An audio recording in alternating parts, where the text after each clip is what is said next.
Hello. Good evening, everybody. I think both William and I are delighted to be here in this wonderful town of Calicut, where the old kind of imperiousness of the Portuguese was felt here a lot. So we come back this evening with a wonderful kind of I would rather say a presentation and a discussion on the Forgotten Masters Indian Painting for the East India Company. I don't think I need to really introduce William. He's already been introduced earlier, but great to have you here, William. Author of more than 10 books, 2 edited catalogs, and 2 photo books. He has a wonderful presentation prepared. I was lucky enough to see it in Delhi. And what is very interesting is that this catalog, which I have, and you'll be glad to know it is being available here. I'm literally behaving like his publisher and telling you that if you need to pick up a copy, pick it up here because it's not available in Delhi or other cities.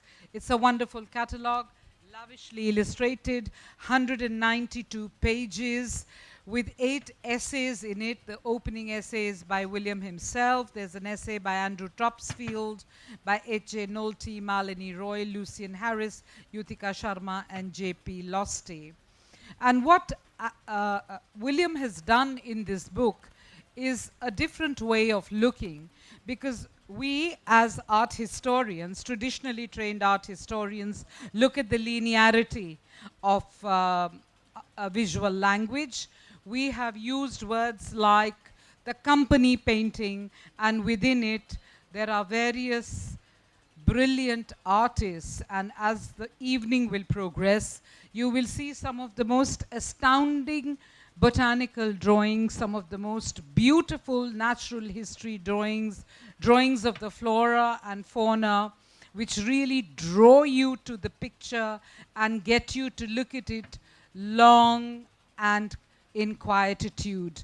They bring in a feeling of wonder and awe. And what William is trying to do, if I understand him correctly, and what he said was that he's trying to follow a kind of a subaltern trajectory where he's giving a voice to those who were actually not given the visibility they deserved. They were just put down in the different schools. You have, for example, Ghulam Ali Khan and the Delhi school. He's actually named a lot of painters, for example, Sheikh Zainuddin, Bhavani Das, Ram Das, Sita Das, and he will be telling you about them. And he's followed a model which he said he's taken up from one of the finest art historians of the Pahari masters. The paintings too will pick up in value. So wonderful wonderful about that. And I hand over the mic to you, and maybe you'll have to stand in the corner and make a presentation. I'm going to stand over here because I can't see the slides from anywhere else. So forgive me for slightly skewing this.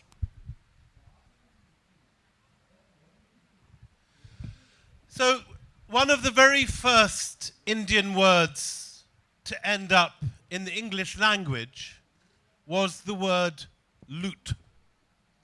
Loot was a word unknown outside the plains of North India until the mid-18th century. And if you want to understand how this word for plunder, for rapacity, suddenly entered the English language, you could do a lot worse than to go to this beautiful castle on the Welsh borders, which is Powys, which ended up attached to the Clive family.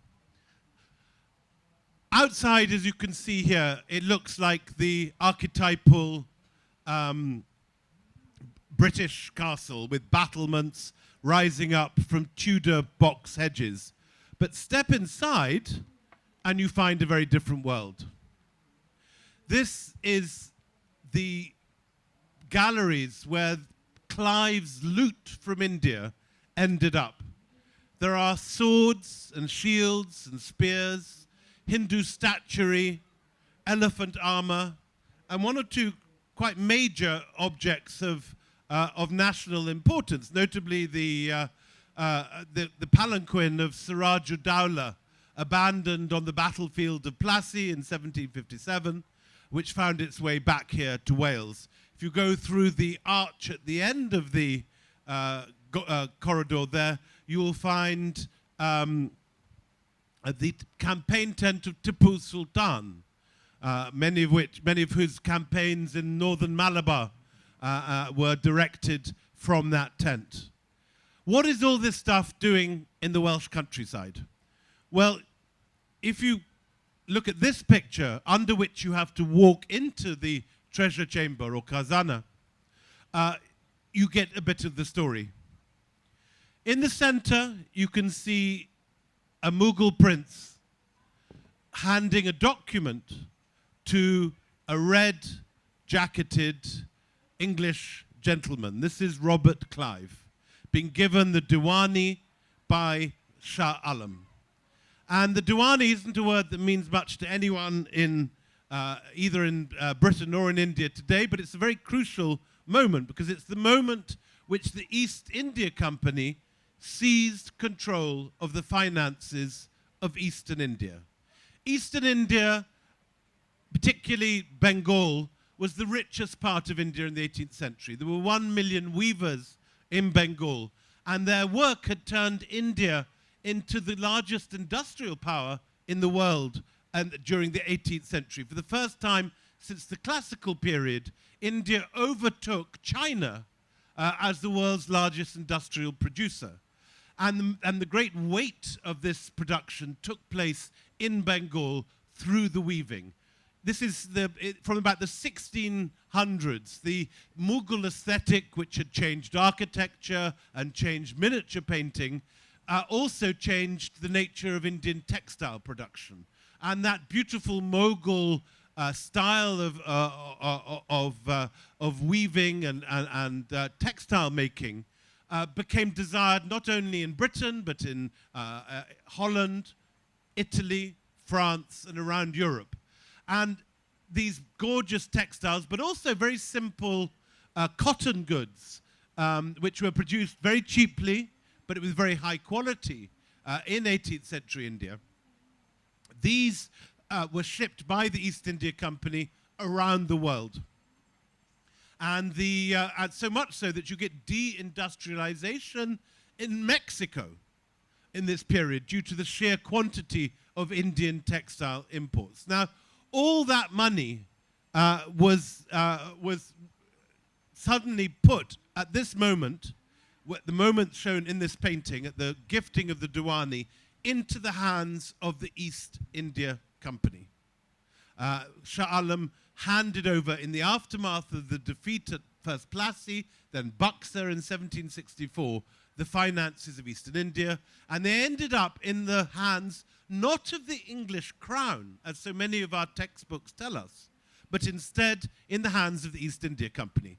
The company was a company. This is its headquarters in 1757. It's just the 5 windows in the middle. It's not even the 2 buildings, the 2 tall buildings on either side. And the East India Company, a century into its existence, employed only 35 people. In Bengal, the early headquarters of the company, there were never more than 2,000 white Englishmen. The company's extraordinary audacity, the trick it pulled, was to borrow money from Indian financiers, particularly the Marwaris, particularly the Juggies, and to use that money to train up Indian warriors, initially from Telangana, but subsequently from Awadh and Bihar, and use them against other Indians. It's a story so unlikely that if you were to propose it as a Netflix movie or something, no one would believe it. You couldn't possibly believe that the richest empire in the world, the Mughal Empire, would end up being taken over by a bunch of merchants borrowing money from Indian financiers to train Indian warriors to use against other Indians. But that is what happened. India was not conquered by white British soldiers. It was conquered by brown Indian sepoys in the pay of the company, using finance provided by Hindu bankers largely from Bengal, from Patna, from Allahabad, and Benares. Gopal Das, the Jagat sets, and the big financiers. And this is the headquarters out of which it happened. Only much later, first of all, 1770s, and then on to the 1850s, do you begin to get the English crown beginning to play a part. In the period we're talking about, the East India Company is answerable only to its own shareholders, and it's run by a bunch of merchants who were the directors. And it's an extraordinary story, because India was not some backwater. India was not a minor player in the 18th century. It was the richest country in the world. 30% of the world's trade, 28.5% according to the calculations of Angus Maggison, who's the expert in projecting GDP at this period. 28.9% of GDP was of world GDP was controlled by the Mughal Empire at a time when the British generated only 3% of world GDP. And yet one company from that minor country on the edge of Europe, using Indian finance and Indian warriors, conquered the rest of the country. First at Plassey, then at Buxar, then gradually, in only 50 years, by 1803, they've defeated the Marathas, and they've taken over most of Hindustan. The East India Company grows from being this small operation to becoming this world giant. In that half century, its soldiers moved from 10,000 to 20,000 to 100,000 to eventually 200,000 sepoys, making it the largest modern army in Asia. Twice the size of the British army. All Indians, with a tiny 1% officer class who are white Brits sent out from England. They build half the London docklands. 700 ships a year, East Indiamen are launched from the Brunswick docks and sent out to move opium, tea, and so on around the world. It's an extraordinary and unlikely story, and one that led to this word loot entering the English language and a huge amount of Indian loot making its way to England. When you go around England today and you see as a tourist all those wonderful 18th century houses, those Georgian houses, now often run by the National Trust, you pay your £10, you go around, you have a cream tea afterwards, and it all looks as if Colin Firth might walk out of any doorway in this pair of wet breeches, having just escaped from a Jane Austen series. Well, all that world came with money made here in India, along with a second source of money, which was the Caribbean slave trade and the plantations of the West Indies. Those two sources moved Britain from a relatively minor player, a prosperous small player on the edge of Europe in the Tudor period, to the world's leading economic giant by the end of the 18th century. But alongside that, there's another. This is the final trick the East India Company plays. Having conquered India and having taken over the textile trade, they begin planting opium in Bihar and Bengal, which they sell in China, and with the profits of the illegal narco trade. Forget the Medellin cartel. The East India Company is the big narco operator in the 18th century. On a far greater scale than any of those Netflix Colombians would ever manage. The East India Company buy tea, which they sell in India, they sell in Europe, and they sell in America. And this, of course, is Boston Harbor, and it's East India Company tea that's being poured into Boston Harbor at the Boston Tea Party. So by this stage, in 50 years, the East India Company has grown into genuinely a global giant, an extraordinary world-straddling multinational, the first multinational. But alongside that story, it's a story, and it's very important to understand this, of collaboration. The East India Company only manages to pull off what it does because it convinces enough, initially Bengalis and then other people, that they are the least worst option when the other two options are the Mughals or the Marathas. And it is a story of collaboration, unlike the Raj, which is a story of separation. The Raj proper beginning in 1858 when the crown takes over, when you have the Brits living in civil lines, in cantonments, whites-only clubs, and all that racial separation and racism, which is the story of the 19th century. The 18th century is an oddly different story. There is a third of the East India Company men are married to Indian women. They're all producing Anglo-Indian children. Many of them take up either Islam or some accoutrements of Hinduism. They eat on the floor, they dress like this. And it's a two-way journey. This is Ashraf Ali Khan, who is the leading Kashmiri saltpeter trader. I'm going to go and sit on the back of this while I'm ranting on. Hang on. That's fine, don't worry, it's fine. That's lovely. It's like a misericord in a cathedral. So here we are. This is Ashraf Ali Khan, and you can see he's still wearing his Kashmiri outfit, but he's sitting on a British chair. He's sitting cross-legged with his duties on the ground, and his hookah is resting on a teapoy, on a Georgian teapoy. So he hasn't changed his clothes like John Wombwell in the last slide, but he has changed his furniture.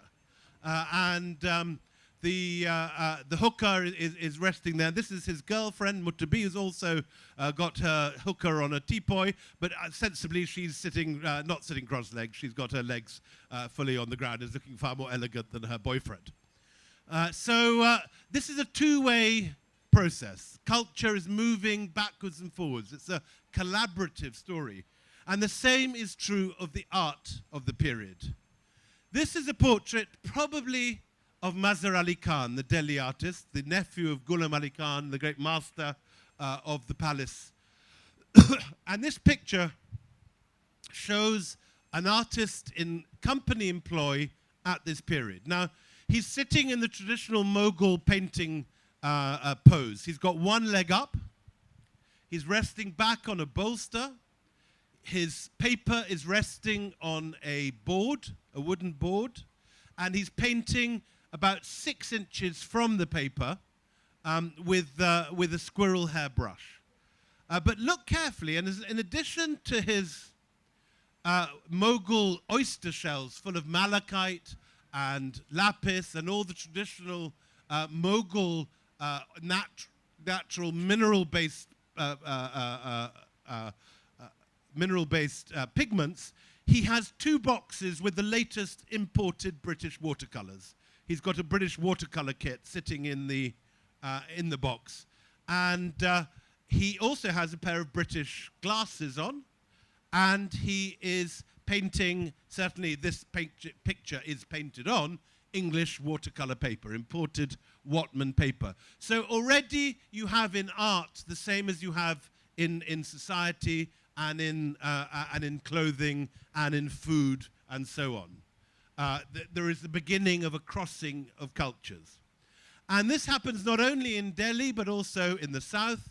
This is a recently rediscovered image of a major artist from Tamil Nadu, from Vellore, who signs himself Yellappa Picture Mucci. And Yellappa of Vellore has produced a large body of work, apparently as a freelancer, going around offering his services to colonial soldiers and so on in Vellore. Come and see the pictures, exactly. And it's a wonderful self-portrait. You see he's resting on a tea chest. He's got the tea chest propped up on a pair of chocks. If you look at the bottom of the chest, it's got 2 wooden chocks, putting it at an angle. He's got his 2 assistants on either side, one carrying the finished album, which this painting is still contained within, and the other with a kind of mop, looking like he's the general factotum. And he too has oyster shells for his mineral pigments, and on top of the, next to the piece of paper above the tea chest, he has an English watercolor set. So again, we have this hybrid world where 2 worlds are coming together, not only in style, but in materials. And it's a very self-conscious, very confident gaze. Look at his look as he stares at us. It's a warts and all portrait. You can see, I'm not sure it's visible on this slide, but if you see the actual original, you can see the marks of his smallpox that he had as a child on his face. Every detail of his face is visible. So when these artists are painting, they're drawing already on a long tradition of interaction with European art. Here is a Mughal flower study, which for years was taken to be, I think it's from the Dara Shikoh album, and for years it was taken to be an absolutely archetypal Mughal creation of detailed floral decoration. But the art historian Ebbe Koch found this, which is the Dutch original it was based on. Look at the two together. The Mughal artists have added their incredible sense of color, but the design is entirely a Dutch one. Ditto this. This is a picture I took on the Imad Dawla of a vase and two little wine cups, but compare it to that. This is, again, another Dura engraving, which had obviously made its way to India. So this, what appears at first to be a culturally pure, if you like, Mughal product, is in fact, like so much else, a mixture, a case of hybridity, a mixture of worlds coming together. So it wasn't anything new, this European influence that the company is bringing. It just adds an extra spice to the mix, to the soup. Here is some examples of the great Mughal natural history tradition, exemplified by the work of the artist Mansour. Mansour was a spectacularly brilliant observer of nature. Here his irises with a gorgeous butterfly hovering near it. Here is a black buck by Manohar, a turkey by Mansour. These are utterly beautiful images created in the Mughal court from nature. But what's interesting is that this tradition tends to date to around the 1600s, during the period of Jahangir, and there are very few examples after that, which makes it more interesting how suddenly this tradition was reawakened under company patronage in the 1770s, 130 years after this. More Mansour masterpieces. Look at the brilliance there. But notice exactly how these animals are very much contained in a landscape. They're not isolated. It's not a scientific study of a bird for the bird's sake. This is a picture of a bird in its context, in the landscape, with flowers and butterflies and birds in the background. They're contained within a whole world. Now, this is quite different from what the company would introduce. So the story begins with Claude Mata in Lucknow. Claude Mata is a French adventurer who comes to work for the East India Company in Lucknow. He comes to Lucknow just when the city is being refounded by Shuja-ud-Dawla after the Battle of Buxar. In sometime in 1770, he imports 17,000 sheets of English Watman's watercolor paper. And he sets to work the artists of Lucknow, and he gives them as an example a book called Les Oiseaux de France, this book of French birds. And this is part of a big new European fashion. Linnaeus is still alive in Sweden. He's totally transformed people's attitudes to nature, this naming of names, this new scientific names for every species, every creature, every type of plant.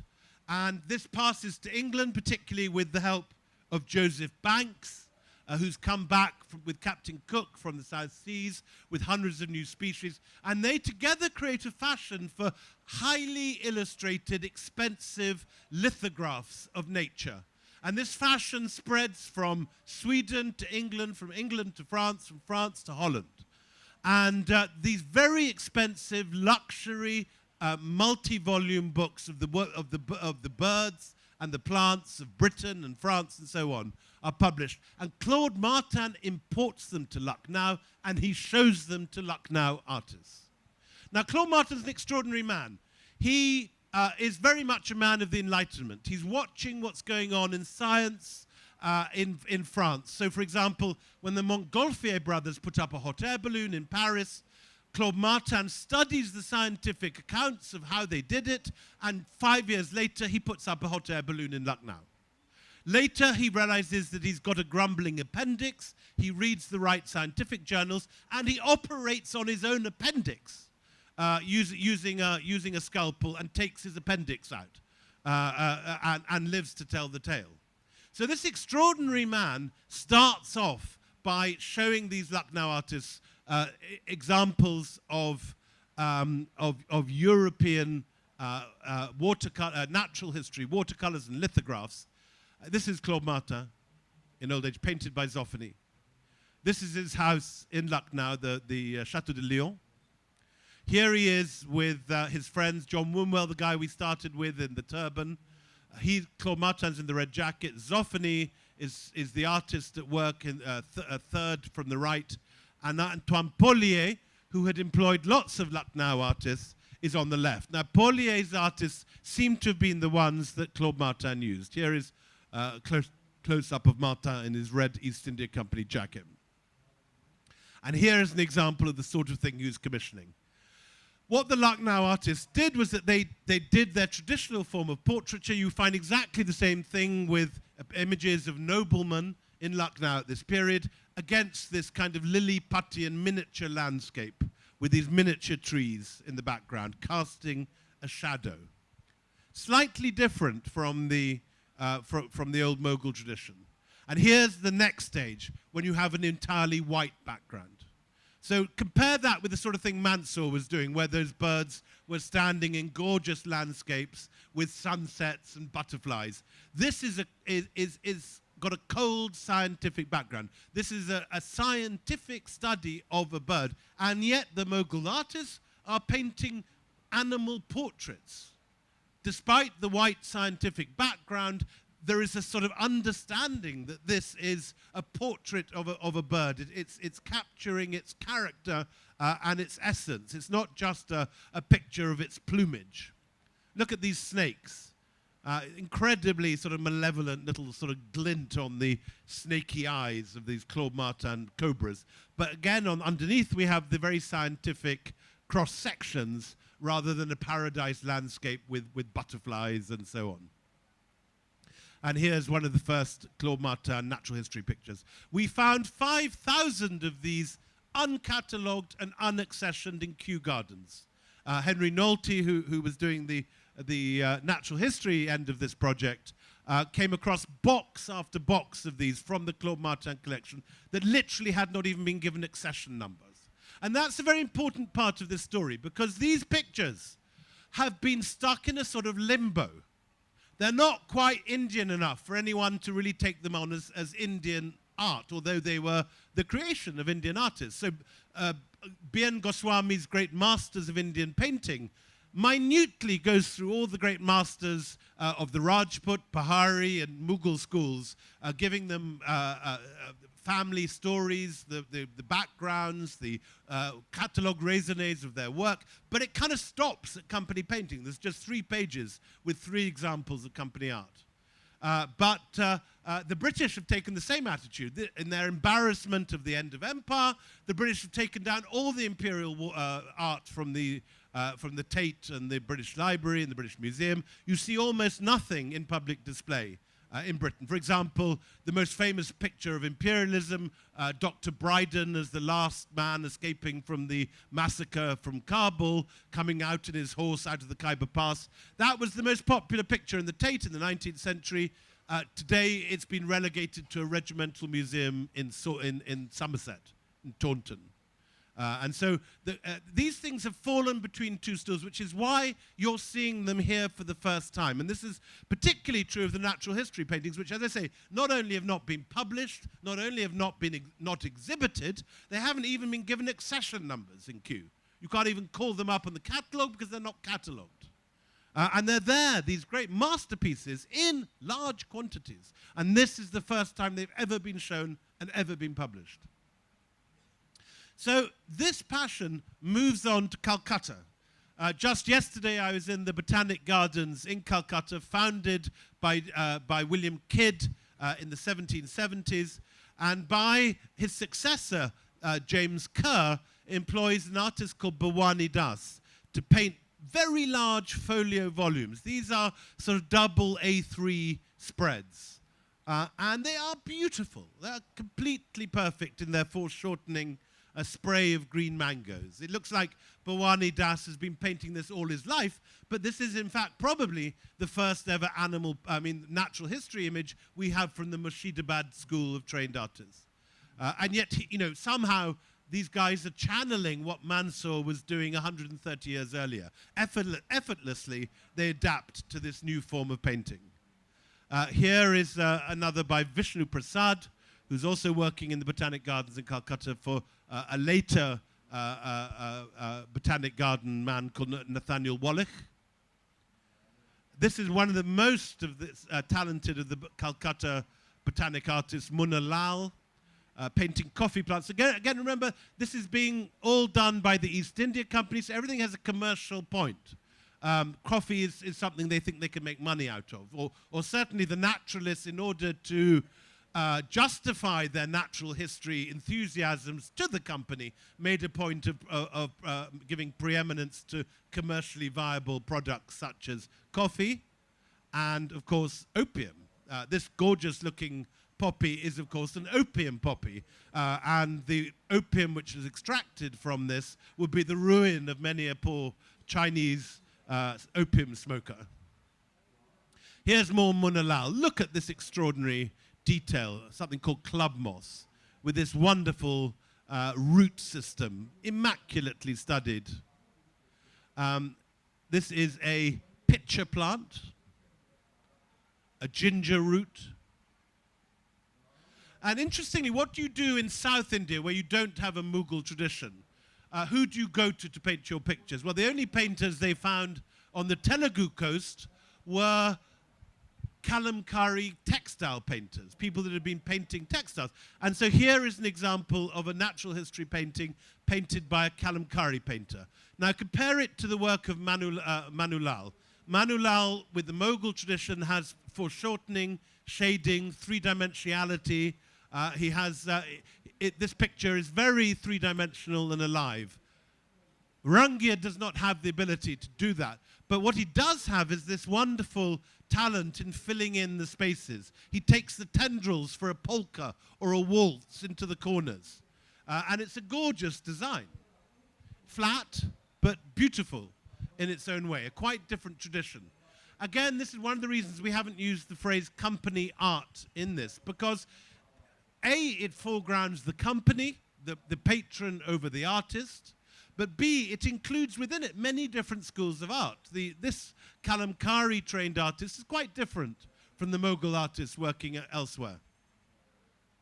This is Vishnu Prasad again with this gorgeous palm tree, a pandanus palm and its efflorescence. And this tradition is picked up by a new arrival in Calcutta called Lady Impey. Mary Impey was from Witney outside Oxford. She was a young catch for a rather sort of elderly, overweight judge called Elijah Impey, and he lures her out to Calcutta, and lonely and presumably bored, she immediately gets into natural history. And she employs 3 astonishing painters to record her menagerie. The first is a man called Sheikh Zainuddin, and this is his image of a samba. Now, just compare this to the work of Mansour 130 years earlier. Very, very similar outline, very similar style of depicting an antelope. But the difference is that while Mansour puts it in a landscape with hints of plants and grass, the Impi one is on a white background, as was the fashion at this period. Here is Sheikh Zainuddin's gorgeous cheetah. This is a very large picture, again, double A3 size, and this absolutely fabulous image of this tiger, of this cheetah, with its black spots against this golden fuzz. But compare this again to a Mansour zebra. We're very much, this is not European painting, this is Mughal painting for European patrons. So anyway, the Sheikh Zainuddin settles in for the Impis. He's let loose, given all the animals in the menagerie to paint. This is a pangolin that seems to have crawled out of a Disney film. This is a Malabar giant squirrel. The Urdu inscription just says Pahari Chua. Gorgeously delicate images of cranes, storks, pelicans, and some of them tell whole stories. Now, I mean, this could be a David Attenborough Netflix special. You have the cocoon on the left hanging from a branch. It hatches into the caterpillar nibbling a leaf on the right. The caterpillar goes into a pupa and becomes a moth, and then is eaten by the bird in the middle. There's a whole life cycle story taking place here. Some of the images are beautiful beyond all description. But one wonders, was this animal alive? Was this painted as a living creature on a branch? Or is this rather unusual position the result of rigor mortis and they're painting a dead specimen? I don't know. Look at the yellows here of the golden oriole and the reflection of the yellow of the golden oriole in the broken trunk of the tree, the branch. But there's also, if you look very carefully, a very flat grasshopper just to the right.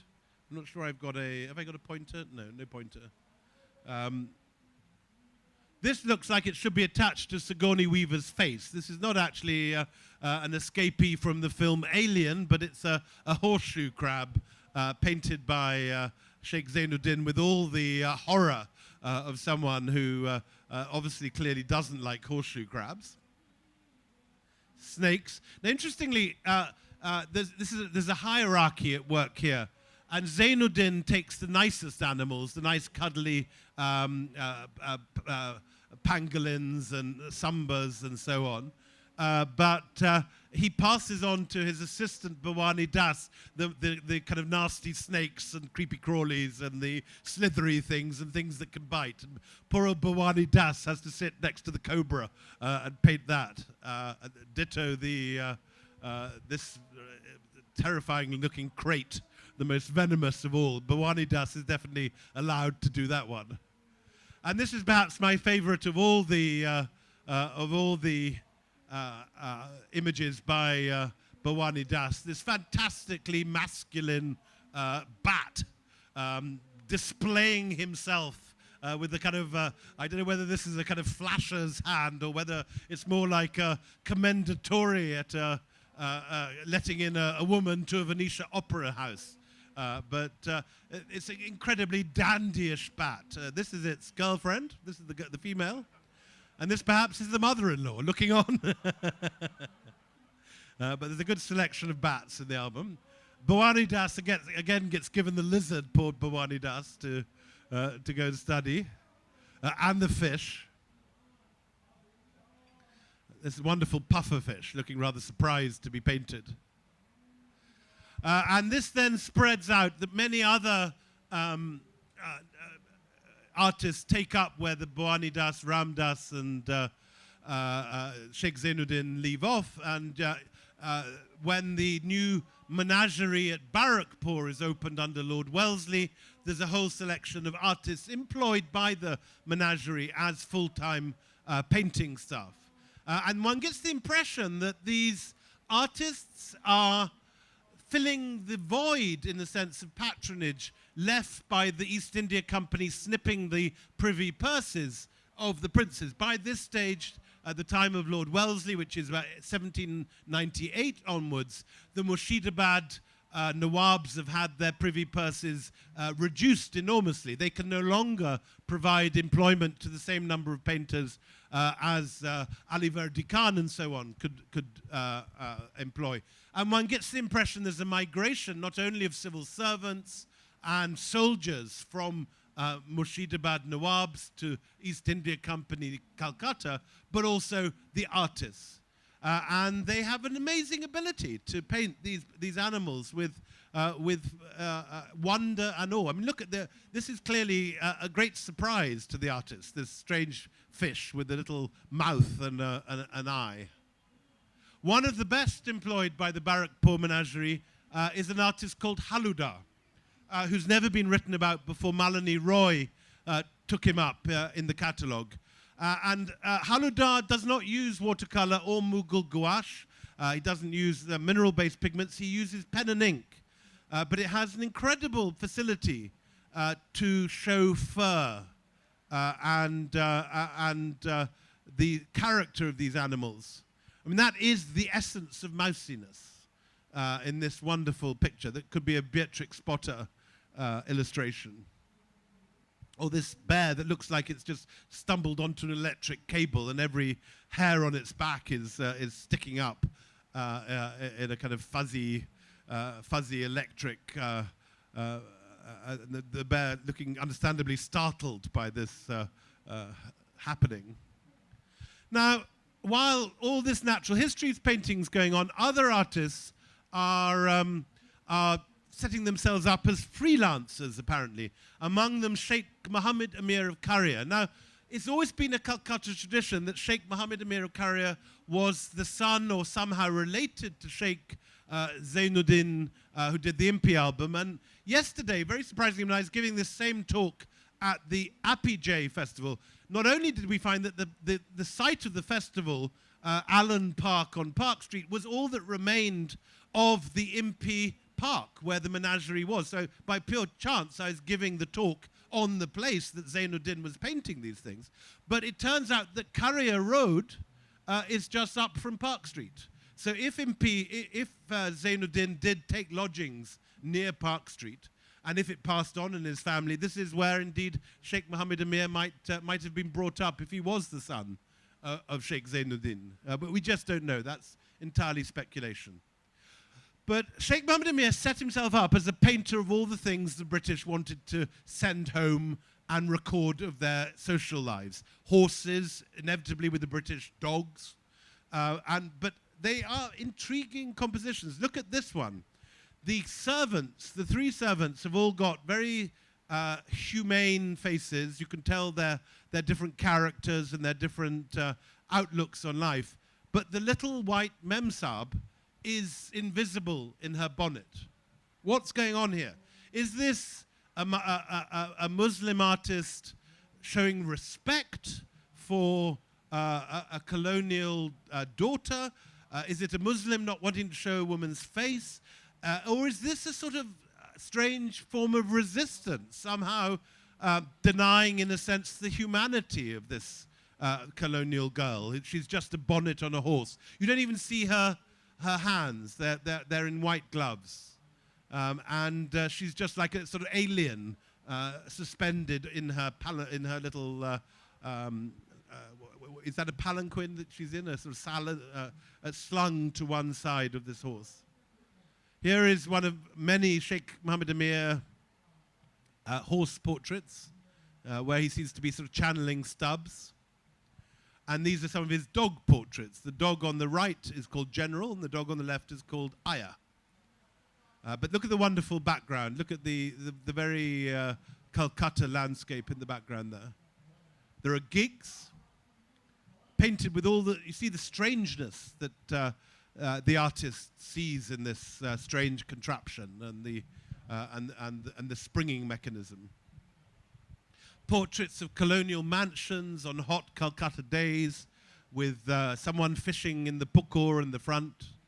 and the kites circling in the sky, with the blinds down in the heat of a sultry Calcutta day. And then the tradition passes up through Patna to Agra, where you get these very precise architectural elevations appearing towards the beginning of the 19th century. Fanny Parks, who's a British travel writer, goes and interviews Sheikh Latif, who paints these. And he says that he's descended from the men who actually built these buildings for Shah Jahan. Whether that was just tourist chat or whether that's actually the case, there's certainly a wonderful way of capturing the delicacy of these buildings. You feel that the Jali screens of this gorgeous image of Salim Chisti's mausoleum in Fatehpur Sikri could be blown away in a puff of breeze. It's so delicate. He has great pleasure with the patterning of the paving stones here, turning the whole thing into a sort of slightly sort of psychedelic pattern. Also in the Deeg Palace. And the same tradition passes on to Delhi, where Ghulam Ali Khan is at work. Ghulam Ali Khan, in the coronation portrait of Bahadur Shah Zafar, signs himself as palace-born. And the tradition of the family, which is still around in Delhi today, is that they are descended from Mansour, that they are from the line of imperial artists. And Ghulam Ali Khan, we know from entries in the palace diary, one volume of which survives in the National Archive, was used by Zafar as an architect. He designed a hunting pavilion in one entry, according to the palace diary. In another entry, incidentally, Zafar ticks off Mazzarelli Ali Khan for slagging off the British resident Thomas Metcalfe. Now, as we know that Mazzarelli Ali Khan did the great Delhi Panorama and the Delhi book for Metcalfe, this is again is very interesting evidence that these Indian artists did not necessarily enjoy working for these colonial patrons. Anyway, Ghulam Ali Khan and his family paint a great deal of architectural elevations for James Skinner, this wonderful image of St. James Church, the exterior, and then the interior, with all these sort of Georgian figures wandering around. He paints Nawab Judger going for a wander on his tiger, as one does on a hot summer afternoon.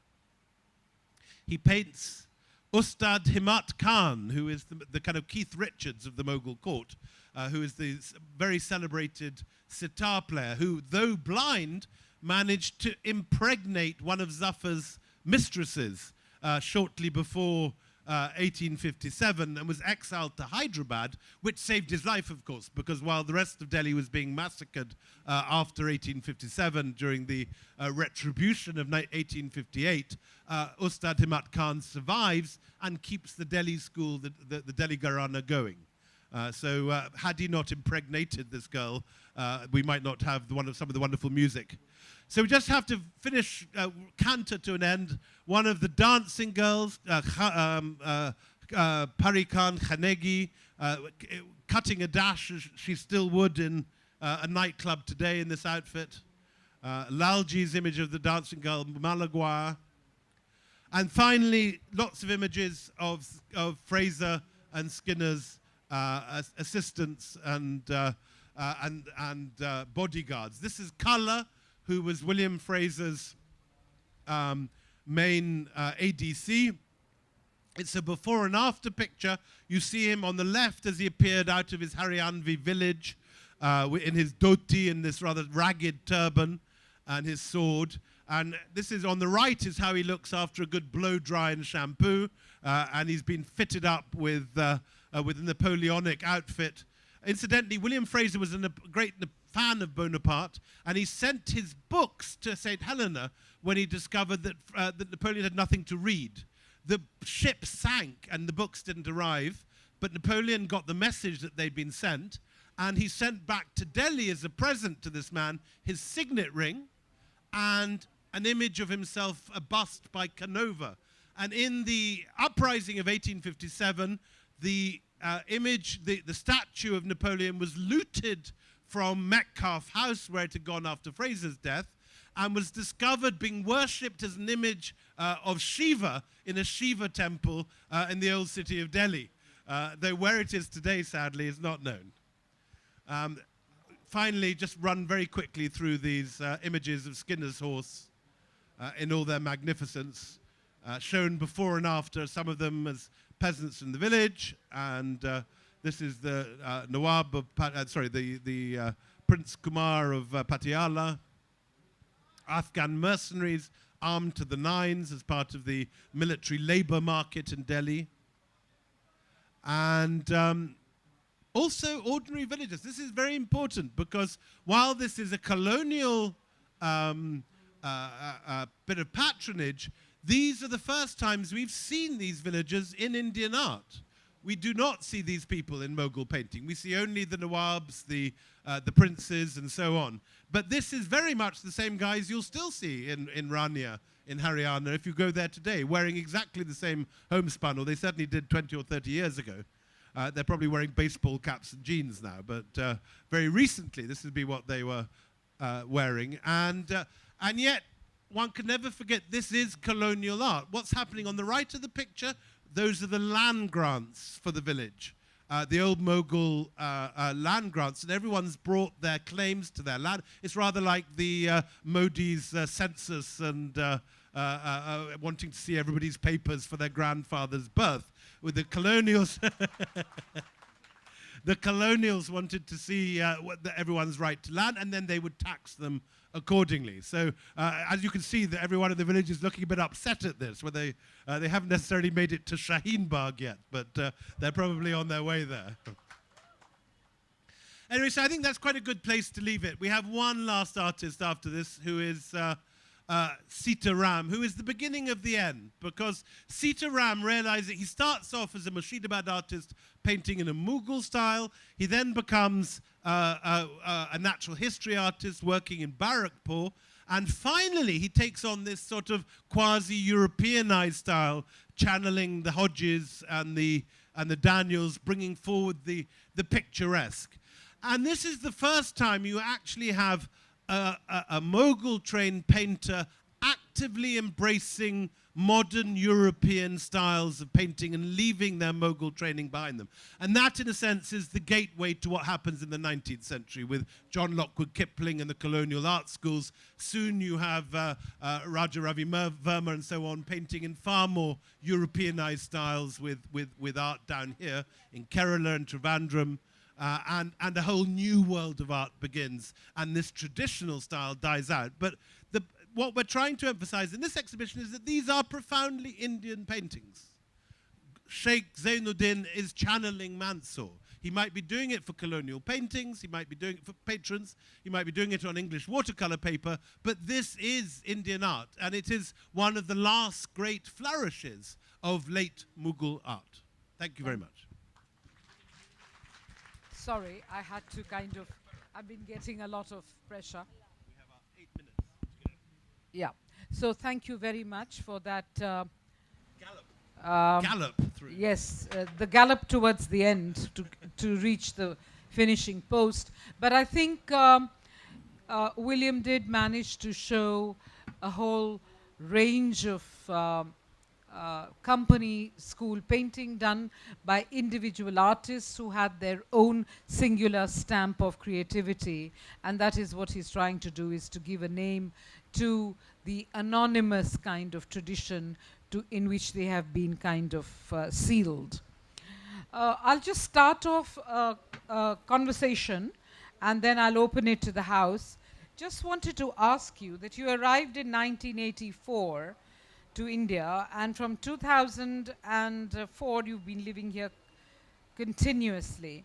You had options to live anywhere in the world. You've been writing on art for The Guardian for 30 years. You've been lecturing all over the world with your absolute range of work. What is it which drew you to India? It was an accident that brought me here. I had actually wanted to be an archaeologist when I was a teenager. And I arranged myself to dig in Iraq on an Assyrian site. But but at the last minute, Saddam Hussein closed down the British School of Archaeology, saying it was a nest of British spies, which it might well have been for all I know. And I ended up going with a friend to India and had no particular interest. It was a last-minute decision as my existing plans had gone. But on arrival, it just worked for me. I mean, I discovered subsequently I've got Bengali blood and Mughal blood, and 10 generations of my family are buried in the soil of Calcutta. But I didn't know any of that at the time. And there was nothing lying around the house from India when I was growing up. There was no links to India. But I felt immediately at home here and have been here ever since. I mean, for a writer, I feel like a child in a sweetie shop. It's, there's an endless range of things to talk about and write about. We could carry on this discussion because he's again opened another kind of Pandora's box here. But the thing is, I would just like to say maybe as we all believe it's destiny, and that's what it was which brought William here. But I'm sure many of you are waiting to ask him questions about not just his presentation. He has another session tomorrow on his book, Anarchy, which you can save that for tomorrow. But if you could limit it to this. I see the gentleman there, and then the young lady here. Yes, now it's time for interaction with the audience. A very interesting presentation. I'm a lover of nature, so I was drawn to the one of the last pictures that you presented. Kala or something. I mean, before and after he joined Skinner's Horse. Before he joined Skinner's Horse, probably it was because of that. He is seen with a sword and a bare torso, and it is said after killing the tiger. Wow, that was great.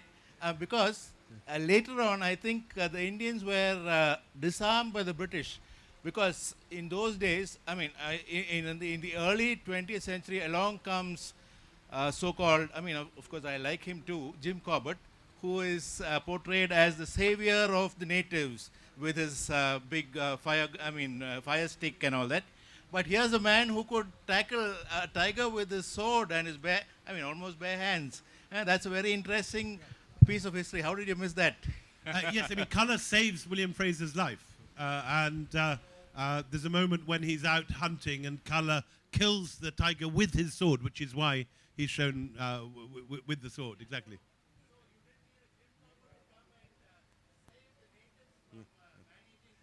Tigers and leopards, they were doing it themselves. Colour did a very effective job, correct. Yeah, and then come, probably the Indians, the natives, it happened in Kerala because Kalaripayattu was banned. I know, they were, Kalaripayattu was, you know what it is. Do you know the date that happened? I have to look it up.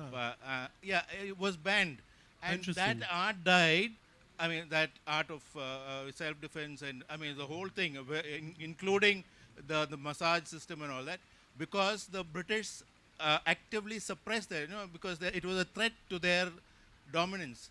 Okay. So all this... The young lady here, and then we give it to the gentleman there. Hi, the presentation was amazing, but Thank my you. question wouldn't be related to the presentation Sure. as such. So I am a student of history.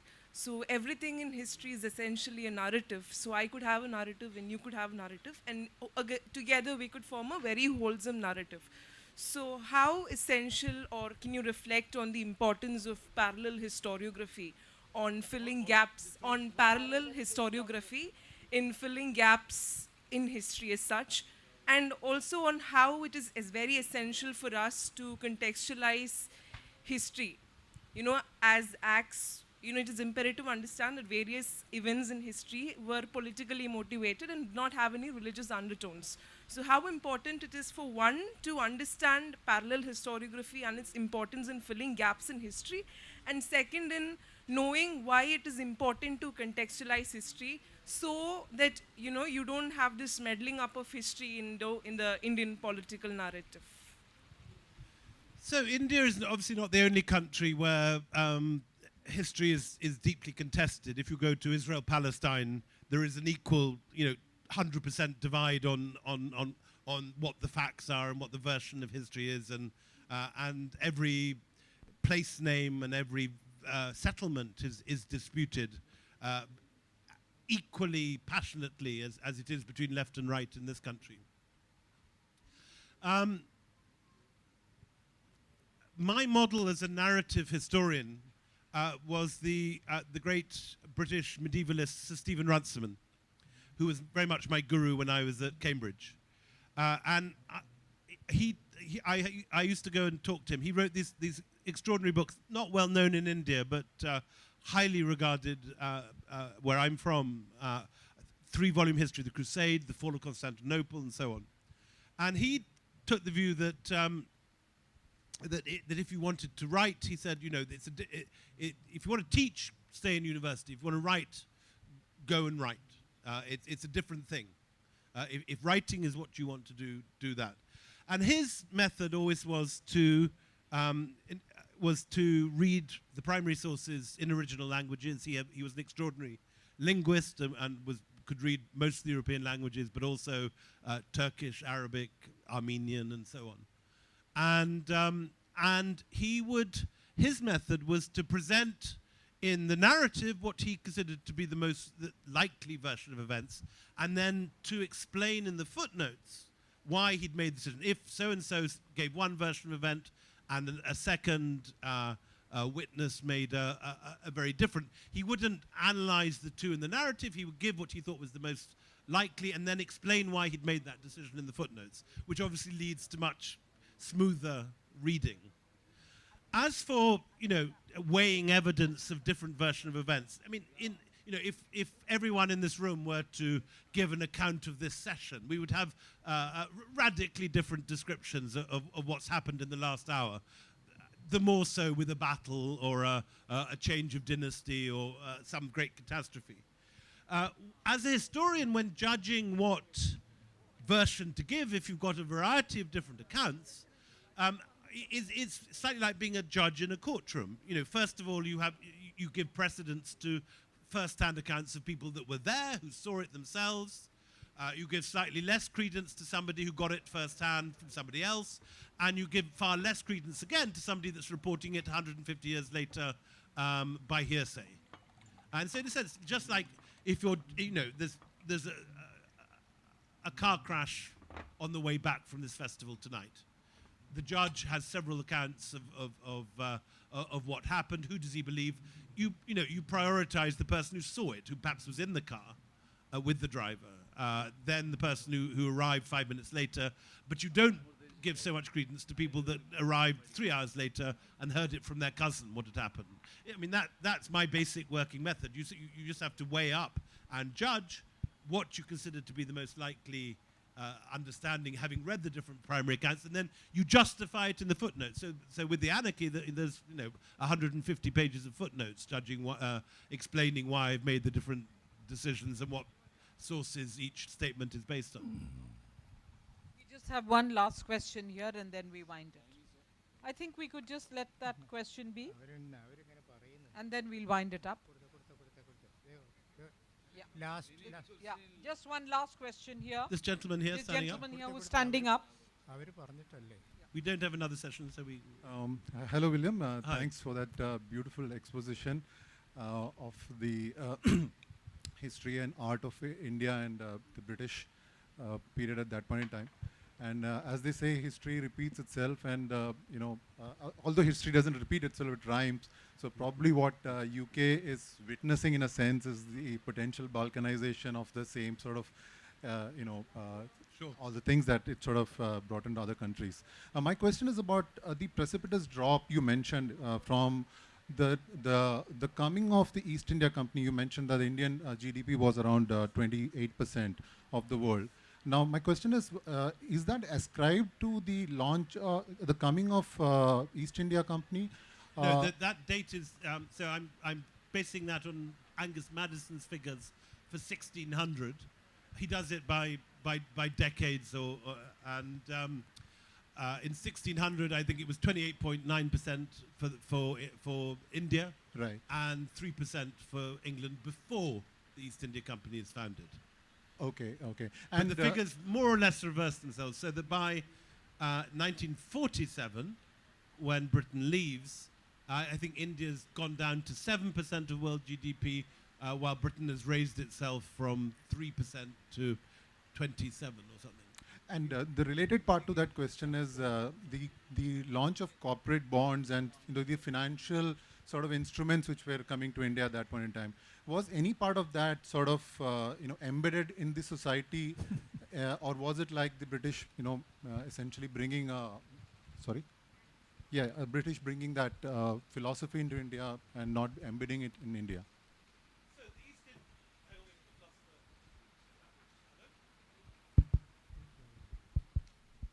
So the East India Company was the world's fourth corporation. It was a new idea that you issue shares depending on how much you've invested, and you don't get an executive part of running the company, but you do get a share of the profits.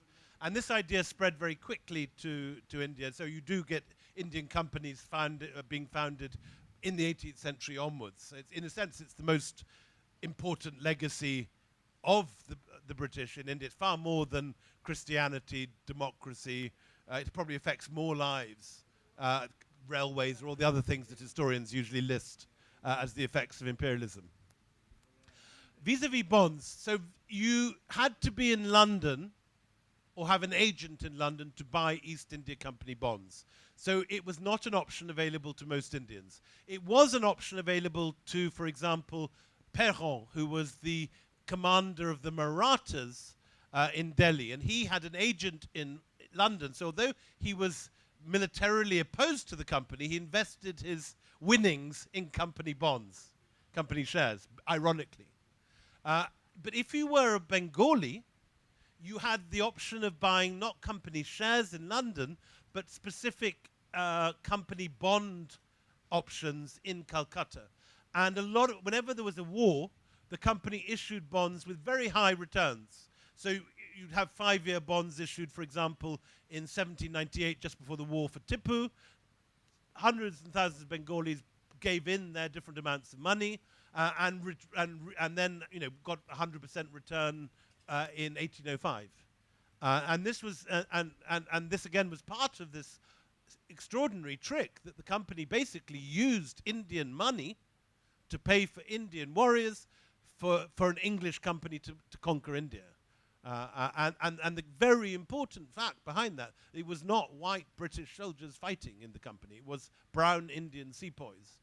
And this audacious trick, which, I mean, ridiculous for us to contemplate now, but that's what happened. Thank you, sir. One other important point is the breakup of the Old Juggies. The single way that the company endeared itself probably most to the people of Bengal was the permanent settlement in 1780, was that they broke up the huge jaggirs that were given to individual Mughal mansabdars and so on, and they split it into tiny auction plots, which were auctioned off to the Bajralok. So the Tagores, the Maliks, the Debs, and the big Bengal Chatterjees, the Ghoshis, and everyone would bid for land and then become implicitly part of the new company system. Find themselves, zamindars, they find themselves embedded in the company system. And this was a crucial part of, in a sense, encouraging collaboration